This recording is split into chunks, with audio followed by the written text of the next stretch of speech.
Hej YouTube, og ja, som lovet lige efter Graphius her, så vil Brachium komme.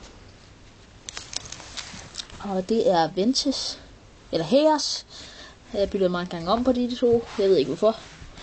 Den er meget identisk, sådan rimelig meget samme former. Det er sådan helt samme detaljer, men ikke helt. Undtagen det der rygpigge. Ja, okay. Den her, den har lidt mere lige herude. Og den anden her, den har mere takket. Lidt mere lynagtig form. Ja, okay, han sidder der og leger med en tøber og en baggrund. Ja.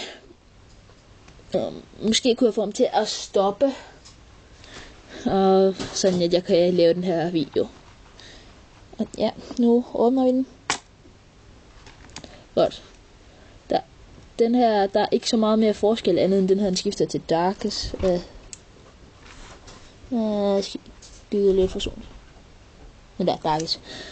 De har stadig ingen G-kræfter. Man kan nærmest sætte dem sådan der, så det er nærmest en fod. Det var lige noget, jeg lige så der. Og så, den her, den har også de der små horn herinde. Den her, den har bare mere takker på. Og så er de lidt sølvfarvede takkerne. Ja. Altså, den her, den er lidt mere detaljeret. Ja, den har også hovedet her. Og også hullerne, sådan at spartafenser kan blive sat på. Og ja, ikke rigtig meget mere at sige om den her andet end har også pinden, og man kan også rotere den rundt, så den kan blive sat ind i Neo. Og ja, så næste video bliver på Spider-Fencer. Så ja, ses vi der. Hej hej.